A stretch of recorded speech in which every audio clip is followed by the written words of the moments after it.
Good afternoon. I am very honored to be here today with Senators Capito and Senator Scott. And on Friday, the three of us traveled to the Guantanamo Bay detention facility. And the purpose of our trip was to review detention operations at Guantanamo, to meet with our troops serving there, including some of our own constituents, and also to better understand the impact of a military court order that restricts women from guarding certain terrorist detainees that are charged with terrorism there.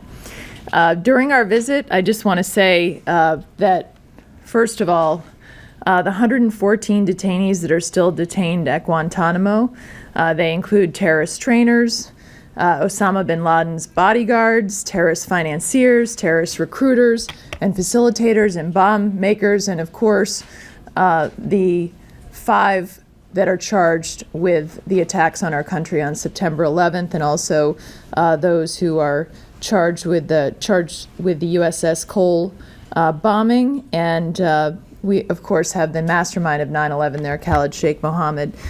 Three takeaways, and let me just say this. First of all, very proud of the work done by our men and women in uniform who serve there. Their professionalism and the way that they conduct themselves made all of us proud. And this is a facility, it's a top-rate detention facility that is being conducted in humane, legal, and under the law of war detention. And just to put some perspective of the challenges that our men and women in uniform who serve there, according to JTF statistics, there have been 250 assaults by detainees on the guard force in the last 16 months. And these are assaults which consist of physical assaults, splashing, spitting on guards. But you know what? Not once did any of those who are guarding the detainees there retaliate. And that demonstrates the discipline, the maturity, and the professionalism of the guards that serve there. And often that story is not told about the Guantanamo detention facility, and it should be told on behalf of those who serve our country.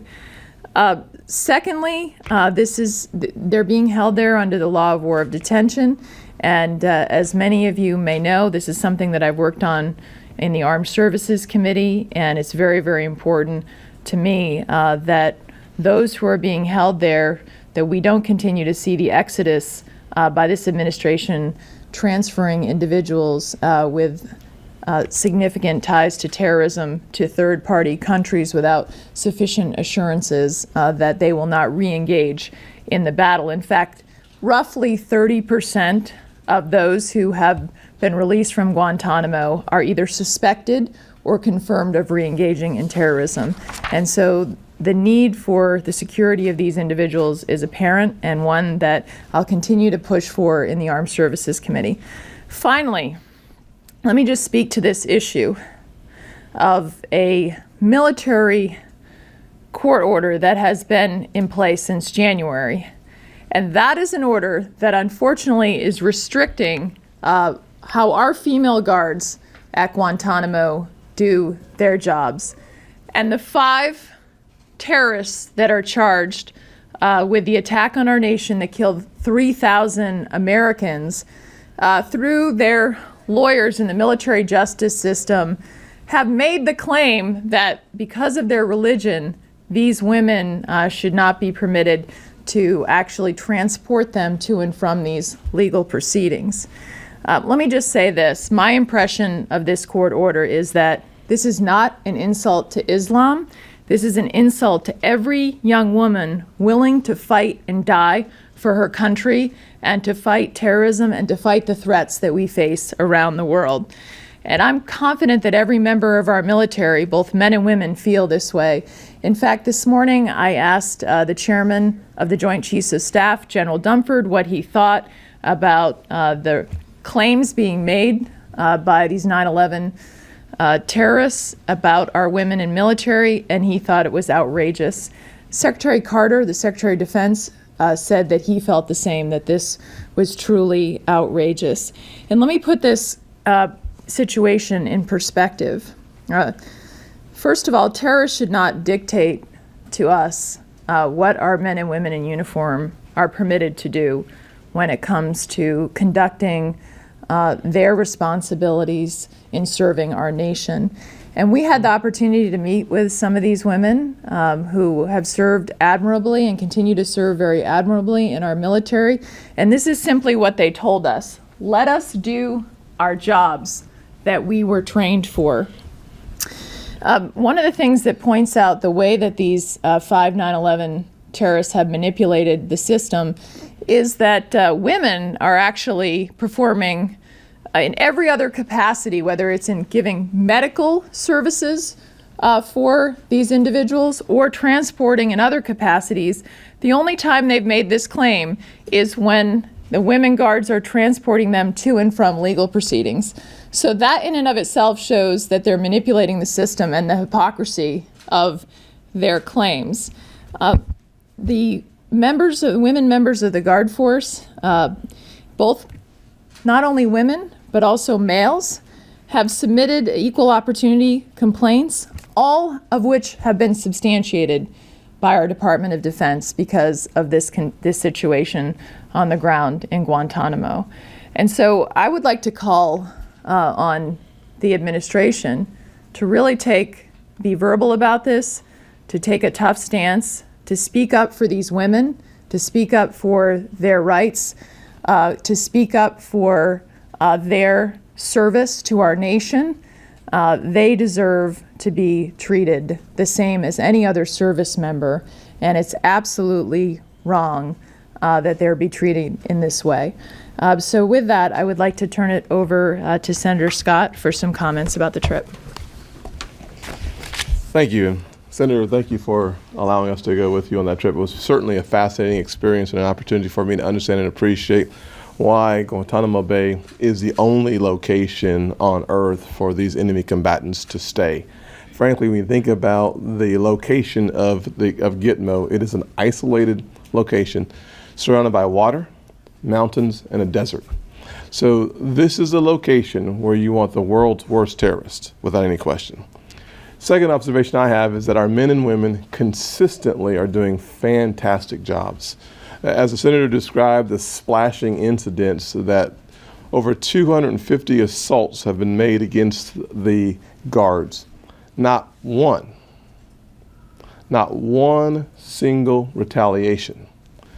And the splashing episode, if you really understand and appreciate what splashing is, you understand how much character and restraint our guards really have. Splashing is basically if you take a water bottle and you fill that water bottle with urine, feces, and vomit, and then you use it as a projectile and splash the guards as they're trying to provide assistance to the inmates. This is deplorable. And frankly, it's amazing, and it speaks, it's a major testament to our military, to their training, to their personal resolve to honor the country as they take care of these prisoners. I think the senators also addressed the fact that the legal proceedings, working the system as it relates to not allowing women guards to participate in their transfers for legal proceedings is incredible, that we as a nation have made such a step forward, and yet we're allowing the enemy combatants to work our legal system that is to the detriment of these women who are willing to serve their country, and is also a detriment to their own promotions. If you think about the fact that they are unable to fulfill their responsibilities, they're unable to do the job that they have volunteered to do, it's amazing and remarkable. And that has a long-term impact on these young women's ability to see the same type of promotions to happen in the same time frame if they're unable to do their jobs. And the one thing I left that room after we spoke with the women was simply this: not only do we want to let us do our jobs, but they were very passionate about the consequences of not being able to do their jobs. Final comment.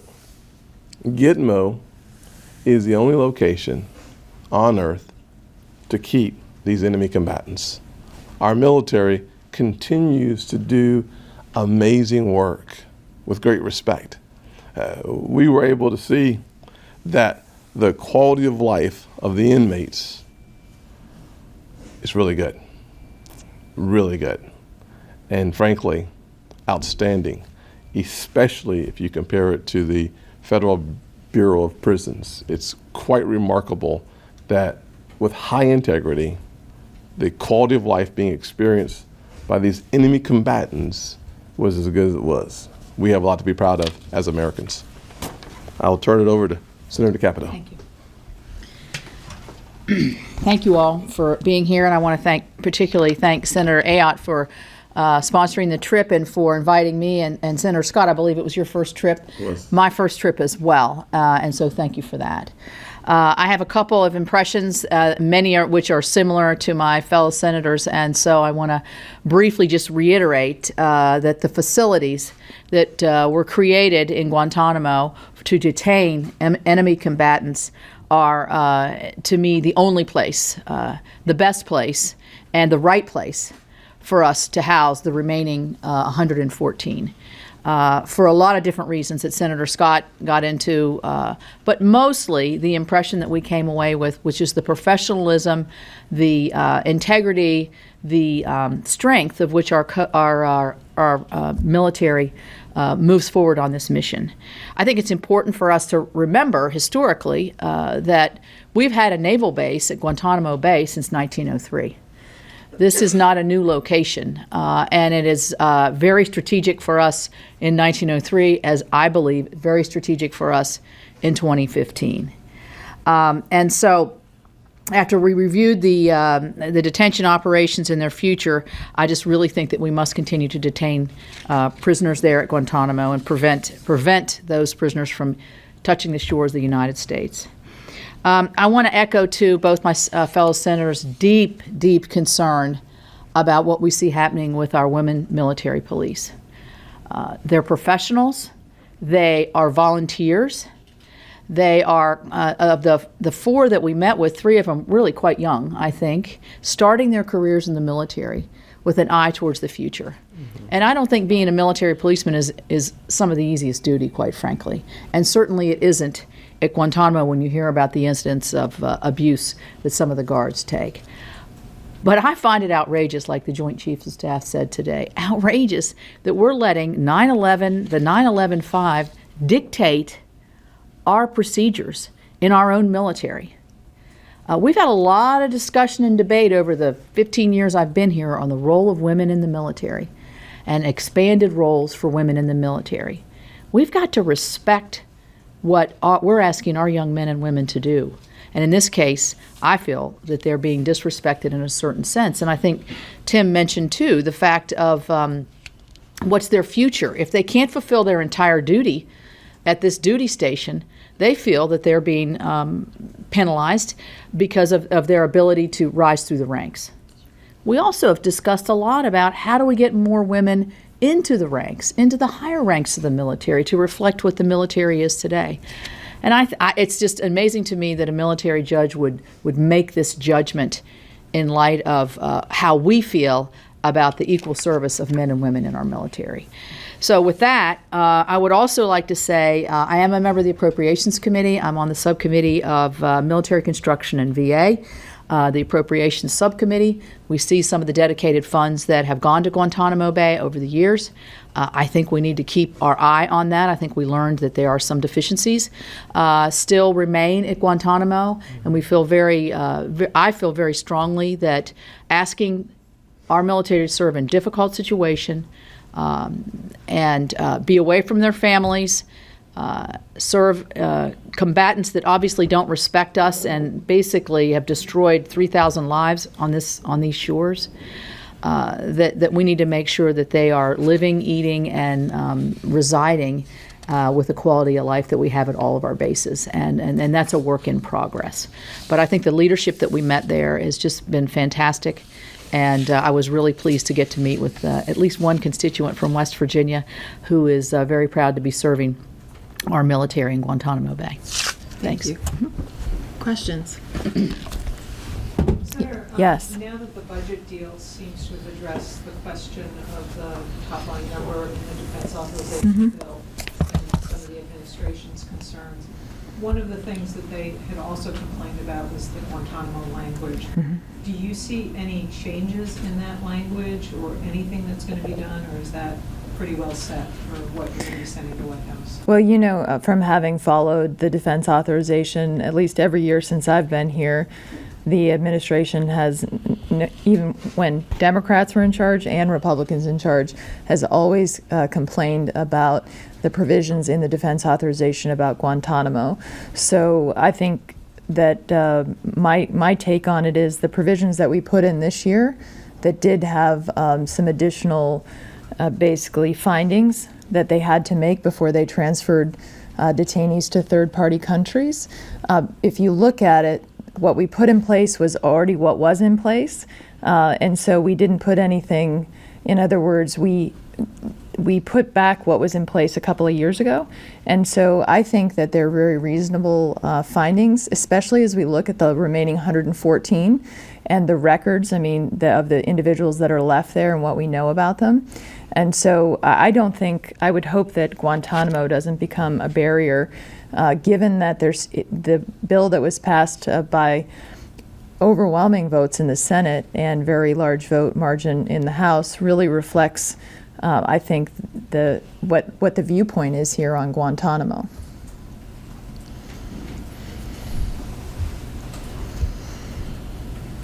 You all alluded to the fact that you don't want to see any transfers to the United States. Can you talk specifically about your thoughts on the recent visits to the Colorado facilities? Well, first of all, I have firmly, since I've been here, I don't support transferring the Guantanamo detainees to the United States because we have a top-rate detention facility there that is off our shores. And one question that I asked a while ago of General Kelly, which is a question that's never been answered for me satisfactorily, is the people that want to close Guantanamo and move these individuals, terrorists, to the United States, one of the reasons they cite is, oh, this has been a symbol for terrorism around the world. But a question that's never been answered for me and couldn't be answered when I asked one of our top military leaders was, well, if we put them in Colorado or we put them in some other state, will that then become a target and a symbol of terrorism on our shore? And that's never been, in my view, sufficiently answered.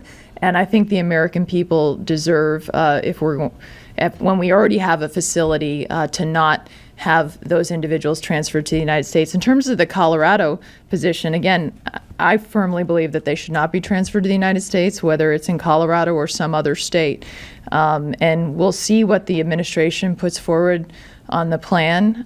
But as I understand it, certainly you should ask the senators from Colorado where they stand on this particular issue of having these individuals in our state. But I would oppose transferring them anywhere in the United States of America when we have such a top-rate detention facility that, having just been there, you can see they're treated well, and the people who serve there do so with great distinction, and they treat, even when the guards are, again, mistreated, they have not retaliated. And I think that's a testament to the facility we have there and the professionalism of our men and women in uniform.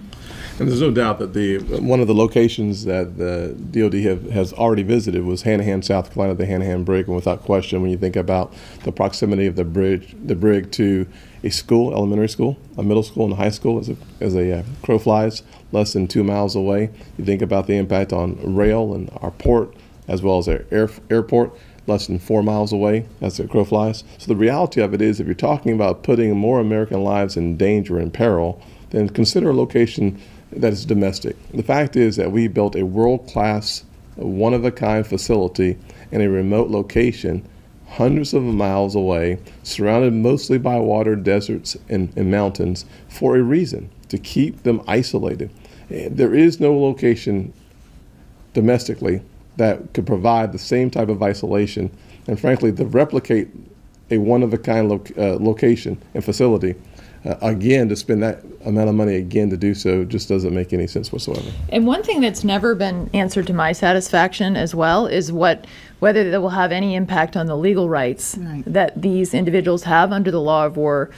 They're being held under the law of war and detained in that capacity. They're not being held as an average criminal. And so that's an issue that I have not seen sufficient analysis on whether there'd be any change in what rights they receive as a result of if they were to be transferred to the United States. And I think that's a very important consideration for our defense of the nation and for their status. As fiscal conservatives, though, what about the incredibly high cost of running Guantanamo? That's something that opponents have brought up. Well, let's just parse this out a little bit, because what we have seen from this administration is we have seen since May of 2014 a very aggressive transfer of individuals that are being held at Guantanamo. In fact, I believe there have been over 40, and in fact there's some in the queue right now to be transferred. And so they are aggressively transferring individuals, and in my view, many without sufficient security assurances to these other countries, many with prior experiences and intel that we know about their experiences with terrorism that I don't believe they should be transferred, and with open question marks. Now, some of that's in classified, so I can't get fully into what that is.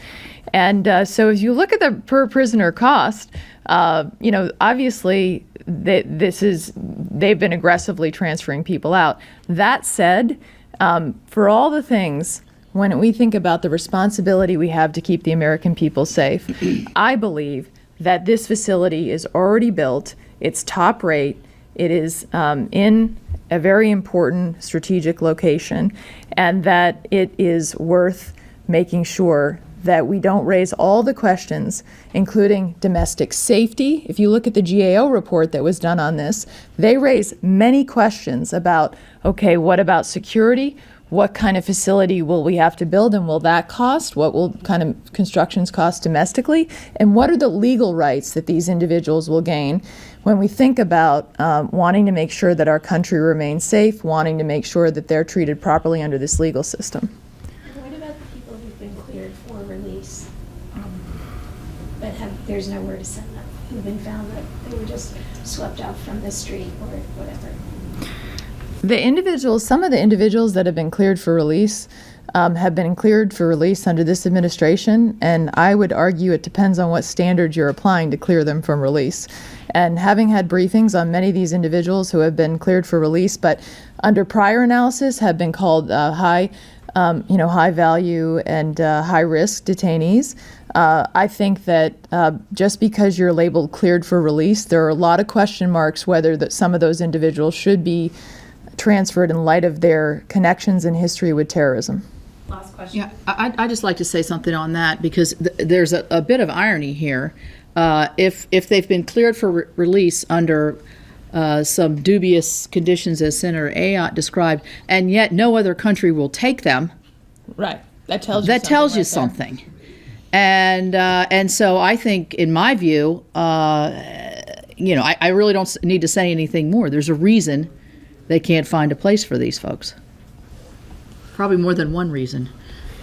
I would just add on to the cost analysis of what it actually costs to house a prisoner at Guantanamo. I think the reality of it is that we have nearly 3,000 of our men and women in the military serving, and their compensation is a part of the package that we figure out how to put a tab on each prisoner. So the fewer the prisoners, the higher the cost, without any question. But those nearly 3,000 soldiers would be transitioned somewhere else. So we're not going to save that money by transitioning them someplace else in the world. The fact of the matter is that part of the cost per prisoner is driven by the number of folks that we have, soldiers. Those soldiers are going to go work at a different location. So the reality of it is the way that we've figured the price is once again, that Washington math that may be questionable.